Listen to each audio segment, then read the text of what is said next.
இன்று லேவியராகமம் 4 மற்றும் 5ஆம் அதிகாரங்களிலும் மற்றும் 1 கொரிந்தியர் 4ஆம் அதிகாரங்களிலும் உள்ள வேத சத்தியத்தை நாம் பார்ப்போம். இதில் நம்ம பார்க்கும்போது, அதாவது நீ அறிஞ்சு செஞ்சியோ அறியாம செஞ்சியோ பலி செலுத்தப்பட வேண்டும். கண்டிப்பா பலி செலுத்தப்பட வேண்டும். அப்போ பல நேரங்களில் நாம கூட பாவங்கள் அறிந்து பாதி செய்கிறோம், அறியாமல் மீதியை செஞ்சிடறோம். ஆனாலும் கூட அது குற்றம்தான். இப்போ நம்ம வெஹிக்கிள் ஓட்டுறோம், ரோட்டில் நம்ம வெஹிக்கிள் ஓட்டுறோம், ஏதோ டூ வீலரே ஓட்டுறோம், டூ வீலரோ காரோ ஏதோ ஒன்று நம்ம ஓட்டுறோம்.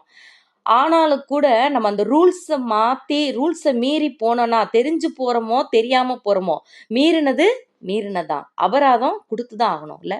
ஸோ அதே மாதிரி அப்போ நம்ம செய்கிற தவறுகள், மீறுதல்கள் இது எல்லாத்துக்குமே ரீபே பண்ணி தான் ஆகணும் இல்லை?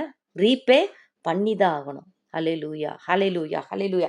ஸோ ஆண்டவர் என்ன பண்ணுறாரு, நம்ம செஞ்ச இந்த பாவங்களுக்காக, இந்த அறிந்து செய்த பாவங்கள், அறியாது செய்த பாவங்கள், இது எல்லாத்துக்குமே இவங்க எப்படி பலி செலுத்துனாங்களோ அன்னைக்கு, அந்த இரத்தத்தை எடுத்து தெளித்து அதை பார்க்கும்போதே எப்படி இருக்கு பாருங்களேன். அவன் கைகளினால எடுத்து சில இடங்கள்ல இந்த பாருங்களேன், லேவியராகமம் 4ஆம் அதிகாரம் 30ஆம் வசனம் பார்த்தோம்னா, அப்பொழுது ஆசாரியன் அதன் இரத்தத்தில் கொஞ்சம் தன் விரலால் எடுத்து தகன பலிபீடத்து கொம்புகளின் மேல் பூசி மற்ற இரத்தமெல்லாம் பலிபீடத்தின் அடியிலே ஊற்றிவிட வேண்டும் அப்படின்னு போட்டிருக்கு. அப்போ அந்த விரல்ல இரத்தத்தை அவர் எடுக்கிறாரு. அப்போ அந்த கை எப்படி இருக்கும் பாருங்களேன், அந்த இரத்தம் தோய்க்கப்பட்ட ஒரு விரல்களாக இருக்கும். ஸோ அப்படி எப்படி அவர் அந்த அந்த இரத்தத்தை கொடுத்தாதான், சிந்தினாதான், அங்க தெளிக்கப்பட்டாதான், அங்க பூசப்பட்டா மட்டும்தான் அவருடைய பாவங்கள் கழுவப்படும்ல.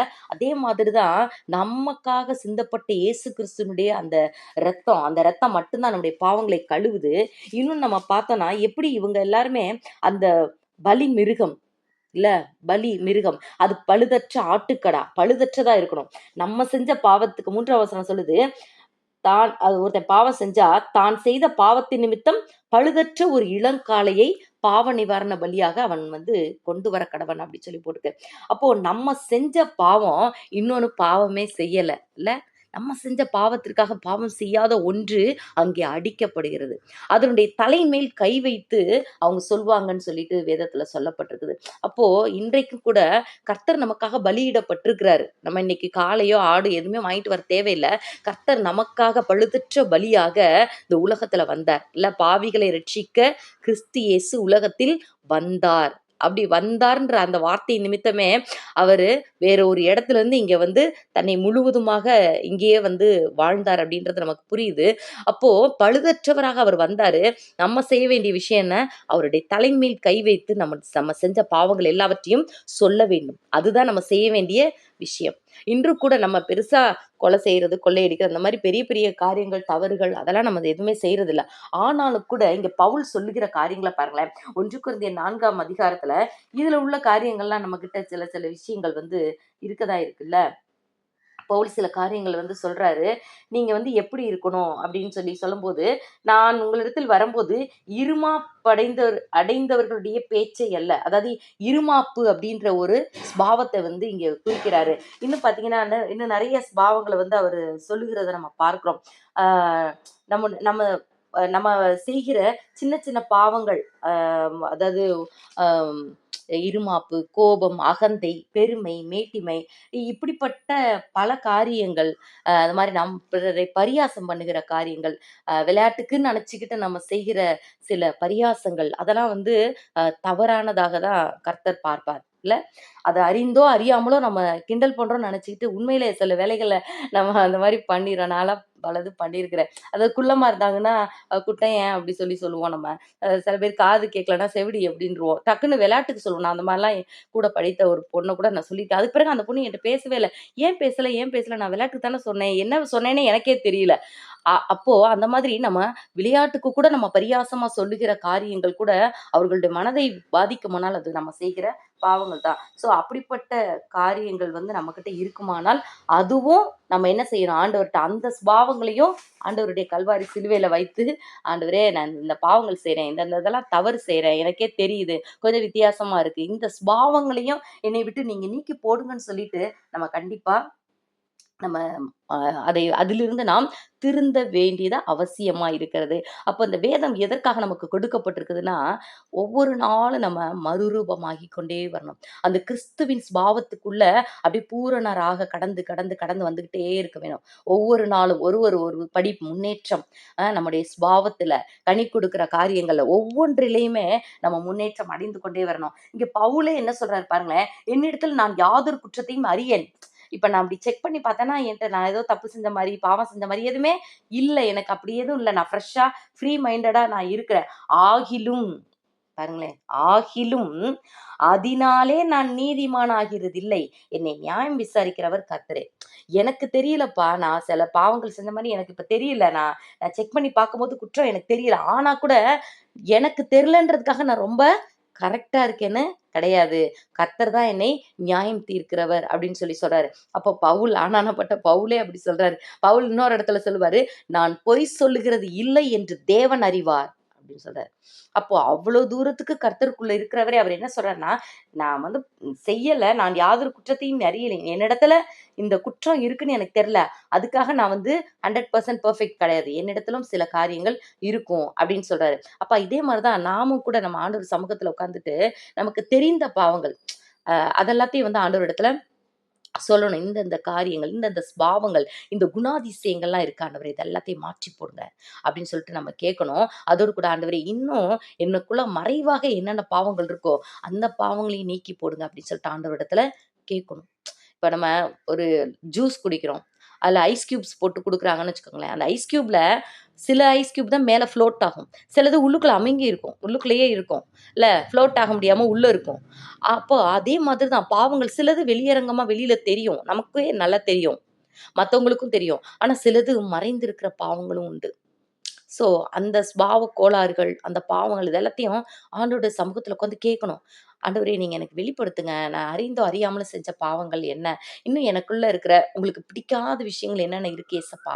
அத நீங்க எனக்கு காட்டுங்க. நீங்க கேட்டு பாருங்களேன். அழகா டீட்டெயில்டா சொல்வாரு. இந்தந்த காரியங்கள் வந்து உன்ட்ட இருக்கு. எனக்கு அப்படி சொன்னாரு. எனக்கு வந்து அது பாவம்னே தெரியாமலே அந்த காரியத்த நான் செய்து கொண்டே இருந்திருக்கிறேன். ஒரு நாளு ஒன் ஃபைன் டே எனக்கு ஆண்டவர் வந்து உணர்த்துறாரு. நீ இப்படிப்பட்ட இந்த சிந்தனை போக்கு உனக்கு இருக்கு பாரேன். இந்த சிந்தனை வந்து பாவம் அப்டின்னாரு.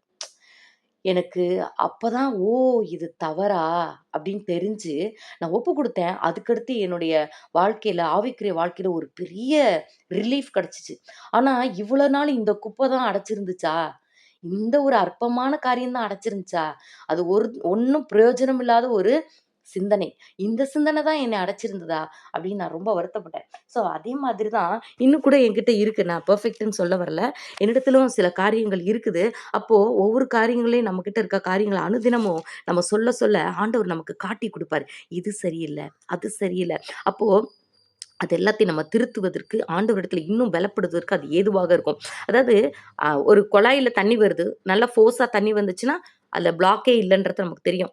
ஆனா ஃபோர்ஸா தண்ணி வரல. அப்படி லேசா ஒழுகிட்டு இருக்குன்னு வச்சுக்கோங்களேன், உடனே நமக்கு தெரியும். நல்லா ஃபுல்லா குழாய திறந்து வச்சு பார்ப்போம். மேல டேங்க்ல போய் பார்ப்போம். டேங்க் ஃபில்டா இருக்கு. ஆனா குழாயில தண்ணி வரல. குழாயும் ஃபுல்லா திறந்து வச்சாச்சு. அப்ப பிரச்சனை என்ன? இடையில எங்கேயோ அடைப்பு இருக்குது. இல்ல? ஹல்லேலூயா! ஹல்லேலூயா! அதே மாதிரி தான் நமக்கும் கூட சில அடைப்புகள் இப்படி இருக்கும். அத நம்ம உணர்ந்து சீர்படுத்த வேண்டும். அது மாரி இன்னொன்னு ஒரு பாவம், நான் செஞ்ச பாவத்த சொல்றேன். அதாவது ஆ கர்த்தர் வருமளவும் நீங்கள் காலத்துக்கு முன்னே யாதொன்றை குறித்தும் தீர்ப்பு சொல்லாதிருங்கள். சில மனிதர்கள் வந்து தப்பு செய்றாங்கன்னு வச்சுக்கோங்களேன், அவன் கெட்டவன், அவன் உருப்படவே மாட்டான். அவன் நல்லாவே இருக்க மாட்டான். அந்த மாரி சில காரியங்கள சொல்லுவோம். அப்படி கூட நம்ம சொல்றோமோ இல்லையோ, இப்பலாம் கொஞ்சம் திருந்திட்டோம்ல நம்ம. இல்ல அதனால அப்படி சொல்ல மாட்டோம் இப்போ. ஆனா என்ன சொல்லுவோம்னா, இவன்லாம் நரகத்துக்கு தான் போவான். சொல்லியிருக்கீங்களா நீங்க? நான்லாம் முந்தி சொல்லுவேன். நாங்க சின்ன பிள்ளையா இருக்கும்போது, நாங்க எல்லாருமே இப்படிதான் சொல்லுவோம். "இவன் நல்லவனே கிடையாது. இவன் இந்நேரத்துக்கு நரகத்துல தான் இருப்பான்." அப்பலாம் நாங்க சொல்லியிருக்கிறோம். அது மாரி இப்ப இந்த பெரிய நம்ம வளர்ந்துட்டோம், பெரிய ஆளாயிட்டோம். இப்ப கூட நம்ம வந்து அப்படி பெருசா சொல்றது இல்லன்னா கூட மனசுக்குள்ள, "இவங்க கண்டிப்பா இங்க தான் போயிருப்பாங்க." அப்படி தீர்ப்பு சொல்கிறவர்களாக இருக்கிறோமா? இந்த சுபாவம் யார்ட்டயாவது இருக்கா? என்னட்ட இருந்தது. இப்பயும் சில நேரம் அப்படியே எட்டி பார்க்கும். இவங்க எங்க போயிருப்பாங்க? பரலோகத்துக்கா? நரகத்துக்கா? உன்னை யார் தீர்ப்பு செய்ய சொன்னது? தீர்ப்பு செய்ற அதிகாரம் நம்மகிட்ட இல்ல, இல்ல. அல்லேலூயா! நம்ம எல்லாருமே வந்து மாணவர்கள் மாதிரி தான். மாணவர்கள் டெஸ்ட் பேப்பர வச்சுட்டு வரிசையா நிக்கிறோம். நம்ம டெஸ்ட் பேப்பர ஆண்டவர்ட்ட குடுக்குறோம். அதாவது டீச்சர்ட்ட குடுக்குறோம். அவங்க தான் கரெக்ஷன் பண்ணி மார்க் போடணும். நீ மார்க் போடுவியா பக்கத்துல இருக்கவனுக்கு? அப்படி போட்டா என்ன சொல்லுவாங்க மிஸ்ஸு? "உன் வேலைய பாரு. உன் பேப்பர மட்டும் பாரு. உன் பேப்பர்ல எல்லாம் கரெக்ட்டா எழுதியிருக்கியா? அத ரீசெக் பண்ணு." அப்படிதான் சொல்லுவாங்க டீச்சர்ல. அதே மாதிரி தான். நாமும் கூட காலத்திற்கு முன்பாக எதை குறித்துமே, யாரை குறித்துமே தீர்ப்பு சொல்லக் கூடாது. அந்த சுபாவங்கள் நம்மிடத்துல இருக்குமானால், அதை இன்றோட நம்ம ஒழித்து விட வேண்டும். இவங்க இப்படிப்பட்டவங்க, அவங்க அங்க போவாங்க, இங்க போவாங்க. எதையுமே நம்ம சொல்லக்கூடாது. ஏன்னா ஆண்டவர் என்ன வேணா செய்வார். அந்த மரண படுக்கையில கூட அந்த மனிதனை ரட்சிக்க அவர் போதுமானவராக இருக்கிறார். இல்ல? நம்ம என்ன பண்ணிருவோம்? அவங்க அதுவரை வாழ்ந்த வாழ்க்கை தான் தெரியும். எத்தனையோ பேருக்கு அந்த சவுலா வாழ்ந்த வாழ்க்கை தான் தெரியும். பவுலாய் வாழ்ந்த வாழ்க்கை தெரியாம கூட இருந்திருக்கலாம். அவன் எவ்வளோ கொலை பண்ணான், கொள்ளையடிச்சான், அதாவது மனிதர்கள துன்பப்படுத்துனான். அவன்லாம் கண்டிப்பா நரகத்துக்கு தான் போயிருப்பான்னு எத்தனையோ பேர் சொல்லியிருந்திருப்பாங்க இல்ல? ஆனா, அது உண்மை கிடையாது. ஏசப்பா வந்து பெத்லகேம்ல பிறந்தாருன்றதே நெறைய பேருக்கு தெரியல. அவர் கலிலேயன் அல்லவா? அப்படின்னு சொல்லிட்டு கிறிஸ்துவின் நிமித்தமாக இடறல் அடைந்தார்கள்னு போட்டிருக்கு. அவர் தாவீதின் சந்ததின்றது நெறைய பேருக்கு தெரியல. இன்ஃபர்மேஷன்ஸ் தெரியல. அவர் தாவீதின் சந்ததி. பெத்லகேம்ல பிறந்தாரு. இந்த விஷயங்கள் தெரியாம அவர் கலிலேயன் அல்லவா? கலிலேயன்ல இருந்து என்ன வரக்கூடும்? கலிலேயன்ல இருந்து ஒரு தீர்க்கதரிசியும் எழும்புறதில்ல. அப்படின்னு சொல்லி அத ஒரு குற்றப்படுத்துகிற ஒரு வார்த்தை மாரி தான் சொல்றாங்க. மட்டமா பேசுற வார்த்தையாக தான் சொல்றாங்க. மரியாளின் குமாரன் அல்லவா? ஏன்னா இவர் பரமபிதாவினால் பிறந்தவர்ல. அப்ப அவர வந்து இல்ட்ரீட் பண்றதுக்காக இந்த மாரி சொல்றாங்க. ஸோ இப்படிதான் ஆண்டவர் அறியாம எப்படி இருந்தாங்களோ, அதே மாரி நமக்கும் மற்றவர்களை பத்தி முழுவதுமாக இன் அண்ட் அவுட் தெரியாது. தெரியாம நம்ம தீர்ப்பு சொல்ல கூடாது. யாதொன்றை குறித்தும் தீர்ப்பு சொல்லாதிருங்கள். இருளில் மறைந்திருக்கிறவைகளை அவர் வெளியரங்கமாக்கி, இருதயங்களின் யோசனைகளையும் வெளிப்படுத்துவார். அப்பொழுதுதான் அவனவனுக்குரிய புகழ்ச்சி தேவனால் உண்டாகும். அப்படின்னு சொல்லிட்டு போட்டிருக்கு. ஸோ நம்ம வந்து இந்த காரியங்கள்ல நம்ம ஞானமுள்ளவர்களாக நம்ம இருக்க வேண்டும். இன்னும் கூட பவுல் வந்து ஒரு சில காரியங்கள் சொல்றாரு. என்ன சொல்றாருன்னா, நீங்கள் வந்து கிறிஸ்துவின் நிமித்தம் நாங்க பைத்தியக்காரர், நீங்கள் புத்திசாலிகள். நாங்க பலவீனர், நீங்கள் கனவான்கள். இந்நேரம் வரைக்கும் பசியுள்ளவர்களும், தாகம் உள்ளவர்களாக, நிர்வாணிகளாக, குட்டுண்டவர்களாக, தங்க இடமில்லாதவர்களாக இருக்கிறோம். இவர் யாரு? கமாலியேல்ன்ற அவ்வளோ பெரிய ஸ்காலர், அவ்வளோ பெரிய ஒரு பெரிய ஒரு ஞானி இடத்துல படித்த ஒரு பெரிய இவர் வந்து ஒரு பெரிய ஸ்காலர் இல்ல? படிப்பாளி.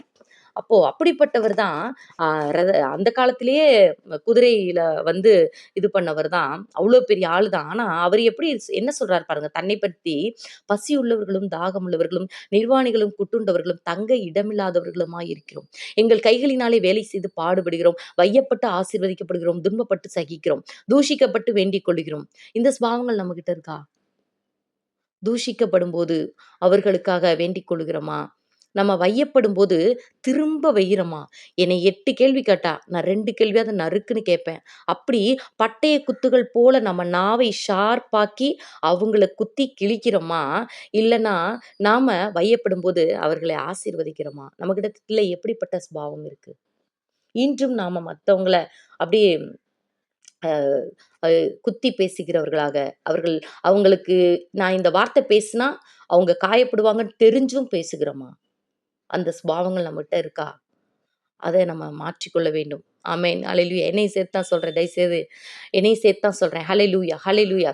அப்போ அது மாரி அவங்க ரொம்ப ரிச்சா அ அ ரொம்ப ரிச்சா இருந்தாங்கன்னு சொல்ல முடியாது. பசியுள்ளவர்களா இருந்திருக்காங்க. தாகமுள்ளவங்களா இருந்திருக்காங்க. போட்டுக்கிற சரியான முழு வஸ்திரம், பயங்கரமான வஸ்திரங்கள்லாம் இல்ல. தங்க இடமில்ல தான். ஆனாலும் கூட கர்த்தருக்கு பிரியமா வாழ்ந்திருக்காங்க பாருங்க. அது வந்து சஃபரிங்ஸ் ஆஃப் காட்ஸ் மென். அந்த சஃபரிங்ஸ் எல்லாத்தையும் சகித்து, அந்த சூழ்நிலையில நம்ம எப்படி அத டேக்கிள் பண்ணி, அந்த இடத்துல நம்ம எப்படி நடந்து கொள்கிறோம் அப்படின்றது ஒரு முக்கியமான விஷயம் இல்ல? ஹல்லேலூயா! இவ்ளோ பிரச்சனைகள், சூழ்நிலைகள் இருந்தா கூட, கிறிஸ்து இயேசுக்குள் சுவிசேஷத்தினால் அவர் நம்மளை பெற்றெடுத்தார். இன்றைக்கும் பவுல் எழுதின இந்த லெட்டர்ஸ் தான் அநேகரை வந்து ரட்சிப்புக்குள்ளாக நடத்துகிறத நம்ம பார்க்கிறோம். ஆனா அவர் வாழ்ந்த வாழ்க்கை எப்படி இருந்தது? அவர் தூஷிக்கப்பட்டார், துன்பப்படுத்தப்பட்டார், குப்பையைப் போல எல்லாராலும் துடைத்து போடுகிற அழுக்கை போல இருந்தாரு. ஆனாலும் கூட அவர் என்ன பண்ணாரு? கர்த்தருக்கு பிரியமுள்ள ஒரு மனிதனாக அவரு வாழ்ந்தாரு. அப்போ இதுலருந்து நம்ம என்ன தெரிஞ்சுக்கலாம்? அந்த 19ஆம் வசனம் சொல்லுகிறது, பேச்சை அல்ல அவர்களுடைய பெலத்தையே அறிந்து கொள்வேன். தேவனுடைய ராஜ்யம் பேச்சில் அல்ல. 20ஆம் வசனம் 1 கொரிந்தியர் 4:20 தேவனுடைய ராஜ்யம் பேச்சில் அல்ல பெலத்தில் இருக்கு. நம்ம 10 வசனத்த அப்படியே டக்கு, டக்கு, டக்கு, டக்குன்னு மத்தவங்களுக்கு சொல்லலாம். நீ எப்படி இருக்கிற? நீ அந்த வசனங்களை ஏற்றுக்கொண்டாயா? நீ அந்த வசனங்களை உன்னுடைய வாழ்க்கையில அப்பியாசப்படுத்துறியா? அப்படின்னு ஆண்டவர் கேட்பார். அதுதான் நம்ம பலன். நாம எப்படி செயல்படுகிறோம்? நாவை அடக்குகிறவர்களாக இருக்கிறோமா? நம்ம சிந்தனைய வந்து கண்ட்ரோல் பண்ணி, கர்த்தருக்கு பிரியமில்லாத சிந்திக்க மாட்டேன் அப்படின்றவர்களாக இருக்கிறோமா? நம்மை ஒருத்தர் தூஷிக்கும்போது, துன்பப்படுத்தும்போது, அவர்களை காயப்படுத்தாமல் அந்த இடத்துல கிறிஸ்துவைப் போல நடந்து கொள்கிறோமா? நம்மை நாமே நிதானித்துக் கொள்வோம். ஆமென். அல்லேலூயா.